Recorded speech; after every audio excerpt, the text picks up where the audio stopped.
I would like to welcome the following subscribers to the DTRV channel. If you would like to be updated on the newest vids on this channel, please hit the red subscribe button, the notification bell, and select all so you won't miss out on anything. We're going to watch a video from the Rational National reporting on the eviction crisis where people are actually getting evicted. We're going to speed it up so you can listen to my take. But here it is. At this apartment, the tenant is an elderly woman who can no longer afford the rent. Thanks largely to Trump's mishandling of the coronavirus pandemic, more and more Americans are being hit with evictions. Now, CNN did a great piece on this. I want to share this segment with you, and then I'll dive a little more into the details and also explain a piece of news that came out recently about Trump putting a moratorium on evictions, except it's not exactly what it seems. First, here's the CNN piece.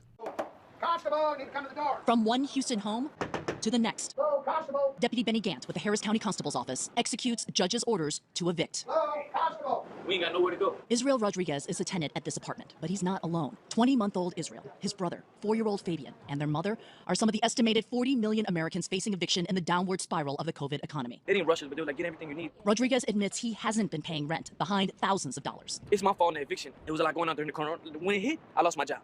So it took me like a month to get another job. This is my check, but I ain't making it with $300. It's literally $300. Their stroller now carries their possessions. It's mainly the kids' clothes because me and her just wear the same clothes almost every day. Make sure we got, toilet paper and a little bit of snacks for the kids. What are you going to do with all of your stuff? That's trash. They can throw it in the trash because we don't have a car, we don't have help, we don't have nobody that can come, help us out right now. Nobody. We got ourselves, me and the kids and her, that's it. How does you as law enforcement feel about seeing that family have to go? Oh, it's a tough situation. I've got 6 kids, 6 children. And, the kids see the mom and dad in desperate situations. It's tough. That's tough. Deputy Gant, an officer for 35 years, is just starting his day. 8 evictions are on his list. A co-defendant is here, 2 of them. At each stop, people behind on rent are ordered to leave. Possessions pulled out. Where are you guys going to go now? I'm going to the hotel. You're going to go to a hotel? As Deputy Gant works through his list, we get word that 200 eviction orders have come through the Harris County courts for this week. That's double what they normally saw for an entire month before COVID. 200 on Monday. What does that... Well, that's a lot, yeah. What does that say to you? Well, what that means is that they're ready to start having people removed from properties. It is a backlog, but it's also just one precinct in one of America's hardest hit cities in evictions. The job takes its toll. I don't really want to put her out here, but I have to under this judge's order. At this apartment, the tenant is an elderly woman who can no longer afford the rent. The landlord's mover, Francisco Munoz, works, though he doesn't want to. I have a family, I have a sister, I have my mom, and we never know. Maybe today's her, tomorrow's me,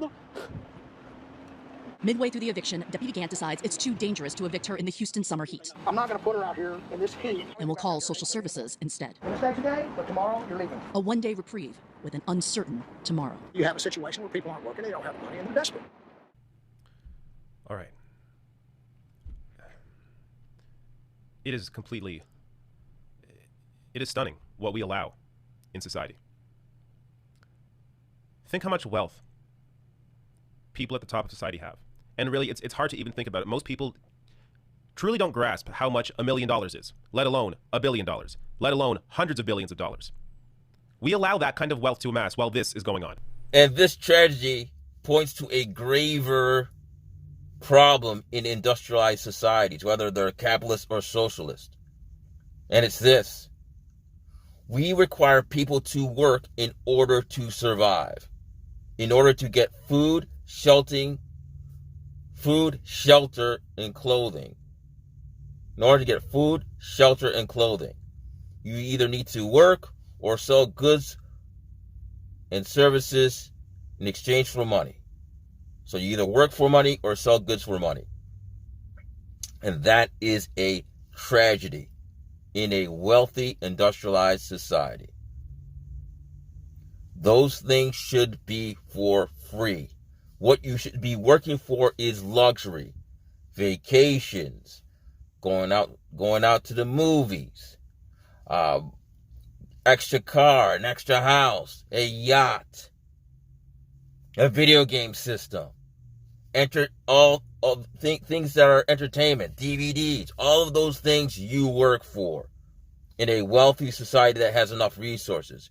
You do not work in order to put a roof over your head, to feed yourself and have clothing, things that are necessary for survival. So the safety net, whether it be in a socialist society, a social democratic society, a capitalist society, is just not good enough, because these things can happen in any of those systems, and they can definitely happen in a capitalist free market system. I'm sorry, folks. The host of The Rational National is David Doel. I said Joe Noel. I don't know why I said that, but his name is David Doel. I'm sorry. If you enjoyed this video and support progressives like the Young Turks, Secular Talk, David Pac-Man, Bosch, please visit the Debunk the Right channel, where there are over 75 videos which debunk right-wing nonsense from the likes of Officer Tatum, Ben Shapiro, Candace Owens, and the loudmouth of Crowder, Steven Crowder. You can access this channel by either hitting the channel icon below this vid or clicking the link in the pinned comment in the comments section.